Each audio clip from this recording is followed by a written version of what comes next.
नमस्कार दोस्तों, मैं प्रतिमा मौर्य स्वागत करती हूँ आपके अपने चैनल प्रतिमा मौर्य ऑफिशियल में। दोस्तों, आज मैं आप लोगों के लिए पारंपरिक छठ गीत लेके आई हूँ। अगर आपको हमारा गीत पसंद आता है, प्यारा सा कमेंट जरूर कीजिएगा। केलवा के पात पे उगेला न सूरज मल झाके झुके। केलवा के पात पे उगेले न सूरज मल झाके झुके। हे करेलू छठ बरतिया के झाके झुके।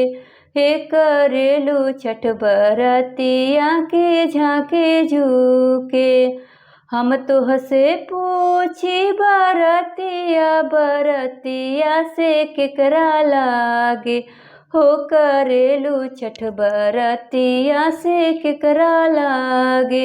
हो करेलू छठ बरतिया से केकरा लागे।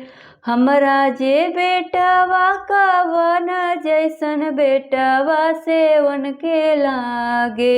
हमरा जे बेटवा कवन जैसन बेटवा के उनके लागे। हे करेली छठ बरतिया से उनके लागे।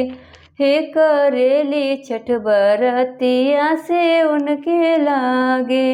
अमरुदिया के पात पे उगेल न सूरज मल झाके झुके। हे करेली छठ बरतिया के झाके झुके। हम तुहसे पूछी बरतिया बरतिया से केकरा लागे।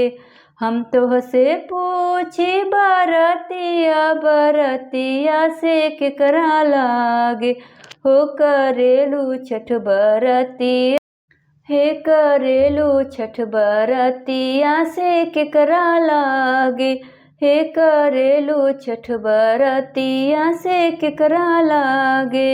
हमरा जे स्वामी कवन जैसन स्वामी से उनके लागे। हमरा जे स्वामी कवन जैसन स्वामी से उनके लागे। हे करेली छठ बरतिया से उनके लागे।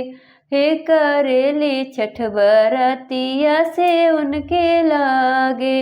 नारियल के पात पे उगेल न सूरज मल झाके झुके। हे करेलू छठ बरतिया से झाके झुके। हम तुहसे पूछी बरतिया बरतिया से केकरा लागे। हो करेलू छठ बरतिया से केकरा लागे। हमरा जे बेटी कवन जैसन बेटी से उनके लागे। हे करेली छठ बरतिया से उनके लागे। हे करेली छठ बरतिया से उनके लागे।